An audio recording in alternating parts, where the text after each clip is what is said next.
What would lower your confidence in this? Lower my confidence?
So basically, what I'm doing out here is interviewing folks in the community about something that they think is true, something that is meaningful to them.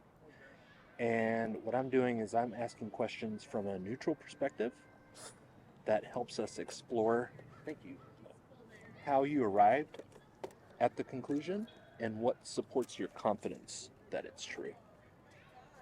Okay. Does that explain it okay? So something that is true Yeah. for me, Something that you think is true about the world that we share. true about the world that we share, and how I arrived Yeah. and what supports that. Yeah. Mm-hmm. So I'll probably ask you like how confident you are that it's true, Mm-hmm. and I'll ask questions that help us figure out if the confidence that you have, the level of confidence that you have, matches the sufficiency of the reasons that you're using. Okay. Mm-hmm. Does that sound cool? Sure. Yeah. Okay. Yeah. Cool. Mm-hmm. Did you want to give your name, your first name? Joelle. Joelle? Mm-hmm. How do you spell it? Joelle. Joelle? Mm-hmm. Awesome. My name's David. Hello. Good to meet you. You. You're just out Out with hanging baby out with the Rue. doggy? Yeah. Cool. Um, is there anything that you have in mind that you want to explore? If you think about it first a little bit. Sure. One thing that I mentioned is like, if you found out tomorrow that it was not true, it would change your behavior. It would change my behavior. Yeah, if you found out that it was not actually the case. Okay. So like one thing that I say, for example, I thought that the sun made us happy, and I heard evidence that the sun actually made us sad. Vitamin D was bad for us. It would change my behavior. I would avoid the sun. Is that what you mean? Yeah, kind of. Okay. That'd be a great example of how a change in your confidence in a conclusion can affect behavior. Okay. Yeah. So do you have an idea like that you would want to explore? Sure, I believe that spending time in natural places enhances your well-being. Okay. Mm-hmm. Is that solid enough? Yeah. Mm-hmm. Experiencing nature improves well-being. Yes. Mm-hmm.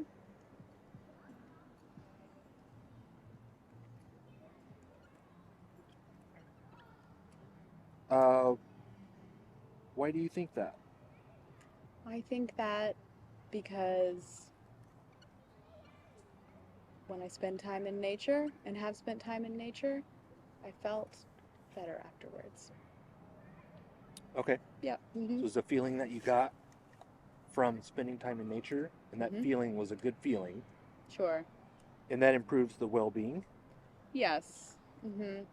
But goodness for me, I suppose, like, I mean,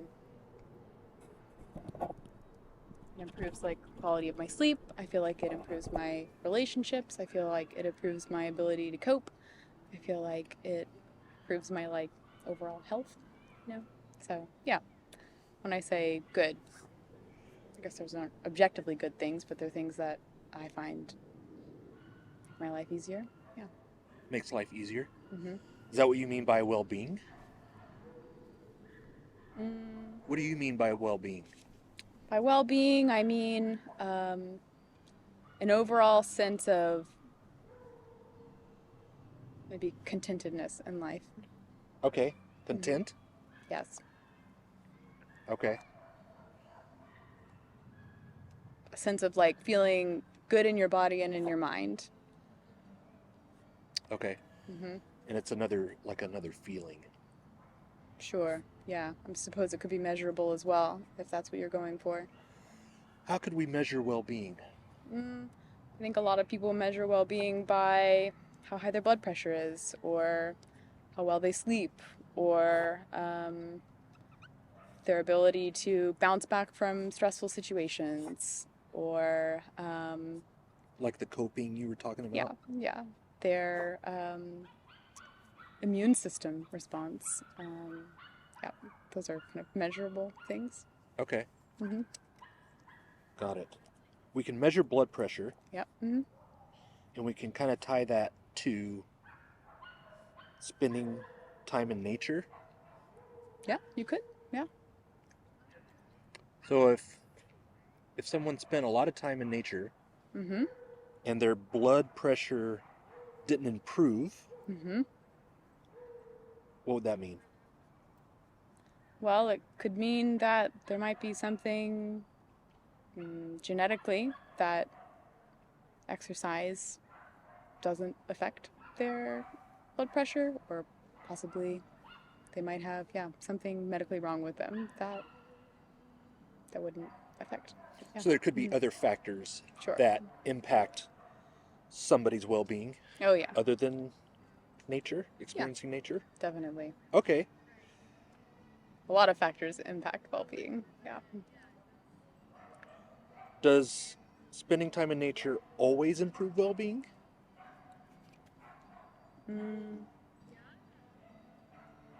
For me or for any person? Yeah, we'll go like big to small. Okay. Like, does experiencing nature always improve well-being for everyone? I have read arguments that it does.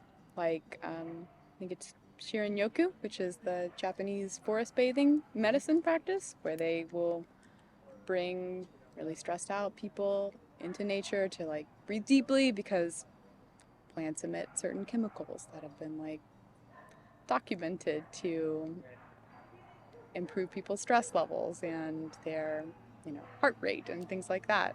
Stuff we could measure. Stuff you can measure, yeah. You know, yeah, so that's the only kind of like evidence-based argument that I've seen that would say like all cultures would benefit from spending time in nature, or do benefit from spending time in nature. Okay. So on a scale from 0 to 100, where 0 is no confidence, only questions, 100 is only confidence, no questions, where would you put yourself as far as your confidence that experiencing nature improves well-being?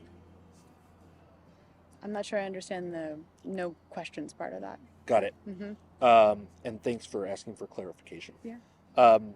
So your conclusion is experiencing nature improves well-being. Yes. How confident are you in that being true on that scale from 0 to 100, where 0 is no confidence, 100 is all confidence, no questions? And this is for the population at large? Or... Yeah, generally speaking. Okay. I would say, generally speaking, 90% confident. Yeah. 90? Mm-hmm. Okay. Yeah. Why are you not at 100? Because I've definitely met people in my family, people that I'm close to that don't enjoy spending time in nature or find nature kind of stressful. I don't think that that is,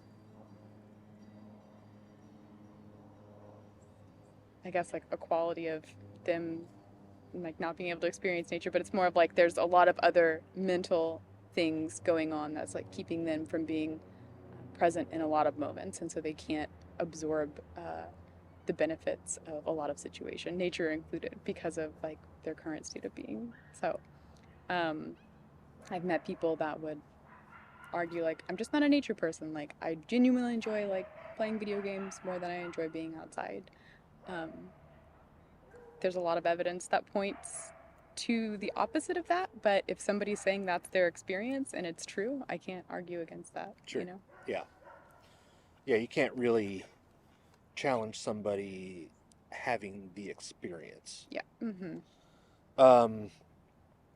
What would take you to 100? I think if I had more, I mean, medical research is pretty shoddy, you know, so it does help me feel like I can confidently argue that.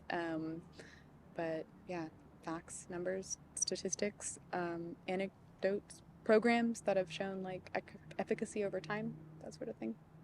Yeah. Could you ever get to 100, depending on what you might learn that you don't currently know? I don't think so. Yeah. I think that there's always room for skepticism. There probably should be. Why is that? I mean, who is a person to say that they're 100% confident in anything? I mean, just look at the history of like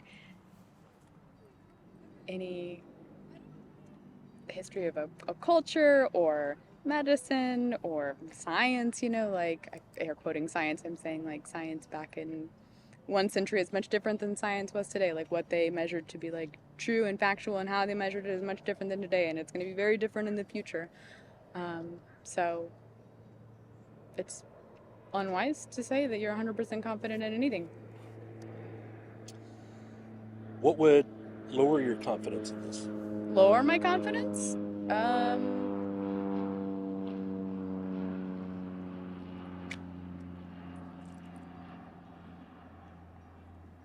Gosh, I suppose if like the inverse happened where there was lots of studies and programs that introduced people to nature and people were having like psychologically much more difficult time, you know, or if I experienced that too for whatever reason. Yeah. Are you open to being convinced that experiencing nature does not improve well-being? Oh, I mean, that would be sad, but I have been convinced of things that I thought that were really important before otherwise, and it's actually been very eye-opening and wonderful. So. And that's why you're at 90 and not at 100, because of that. Yeah. I mean, once you like have the experience of like, oh, like this thing that I really held on to was like not true at all. In fact, like it was keeping me from like greater understanding. You just start applying that to everything, I guess. Is there a way we could test this? I guess you mentioned like measuring somebody's blood pressure after experiencing nature. Yeah. And if it improves, that would be a test that would kind of point to this being true, right? Right. Mm-hmm. Or there's like, sorry? I was just going to ask, what would be a failure to that test if their blood pressure didn't improve? Would that be a fail? Maybe if their blood pressure worsened, you know, if their immune response worsened, if they came back from experiences in natures and felt like less able to cope or had worse sleep or things like that. Yeah. Okay. So you have ways to tell if this was not true. Sure. Yeah. Mm-hmm. Okay. Cool. Do you have time for one more question? Yeah. Is there anything that you do have 100% confidence about? Oh. I feel 100% confident that all human bodies physically are very different, mm, metabolically and just like how they look and move and how they respond to diseases and things like that. And there is no like objective rules that can be applied to any one body. Hmm. Yep. Okay. I feel very confident in that. You're 100% confident that there is diversity in human biology. Yes, that's a better way of putting it. Yep. Mm-hmm. Okay. Yeah. Is there anything that would cause you to lower your confidence in that? I mean, same argument, which is like if there were studies that were like this happens to every human body, with this control set, zero variability, and I'd be like, oh, okay, I'd question that, but I haven't seen that, so I kind of. So you're at 100 because you haven't seen anything that points otherwise. I just contradicted myself. I said like everything should be a 95, and I was like, oh, but I'm very confident in that. Yes, so. Are you still at 100 about that? God, that's one of those things that like I recently have been convinced otherwise, and so like I'm confident. It's like I'm confident that you can't know, if that makes sense. So it's like a confidence in an unknowing, that like we can't fully understand and know the human body. Therefore, like we can't apply rules to the human body objectively. Am I making sense? Yeah. Yeah. You're confident. Okay. You're confident that there's uncertainty. Yes, I'm confident in uncertainty. That's a good way of putting it. Yeah. Mm-hmm. Cool. Well, that's all I got. Do you have any questions for me? What are you doing with this information? Putting it on YouTube. Oh. Is that cool? Sure. Yeah. Okay. What other things are people confident in? Oh gosh.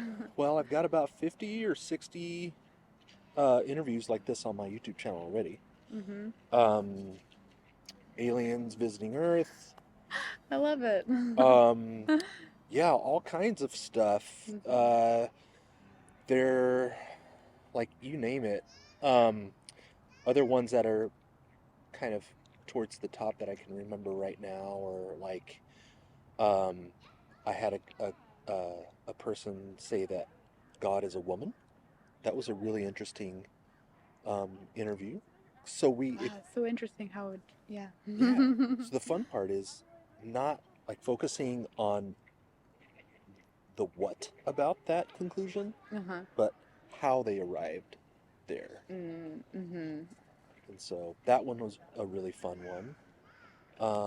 So yeah, if you're interested, I would invite you to check some of those out. Sure. They're pretty fascinating. And the reason why I'm doing this, which I suspect that's part of the question that you were asking, I think that if the people in our community had a better grasp on how they arrive at conclusions and how to tell when a method that they're using to arrive at conclusions is reliable or not, they can make better decisions that affect the rest of us. I'm convinced that beliefs affect people's behavior. Sure. And that affects me and the people I love and the rest of the people in the community. So, what's something that you believe? we were just talking about this. One thing that I've got kicking around right now is I'm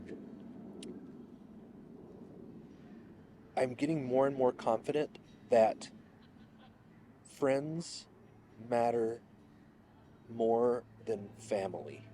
Mm-hmm. We've been asking this question, like, if if your family wasn't your family, would you still hang out with them? Yeah.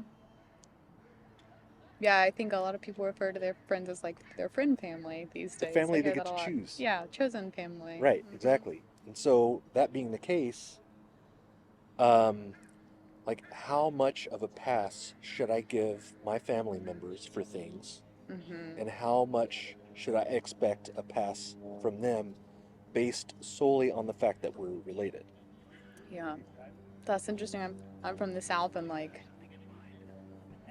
that tie and like loyalty to your family is just drilled into you. Yeah. And I deeply question that because I have very little respect for my biological family, you know, especially after like choosing a different family when I left the South. And I really agree with that, you know. Yeah, can that be harmful? Can your maybe your tie to somebody that's related to you and behaving differently just based on that, can that be harmful? Like loyalty, like you were saying, is loyalty always the best policy? Yeah. I guess it depends on what you believe. Yeah. It's really coming down.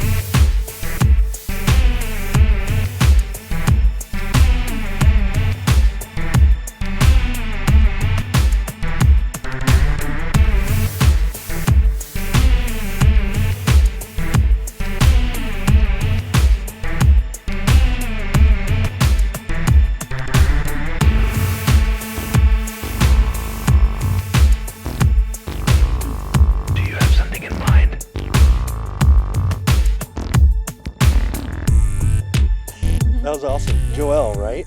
Yes, David? Yes, it's so good meeting you. Nice Thanks meeting so you much as for well. stopping. Oh yeah, my pleasure. Thanks for the dog treats. And Baby Roo. Baby Roo. Such a good girl. Such a good girl. Good girl. Sorry, That's all right. I think she gets another one because she was so good. Is that okay? Oh yeah, Okay. definitely. That people in Portland are very good about having treats, like gas stations and movie theaters, and movie madness. And,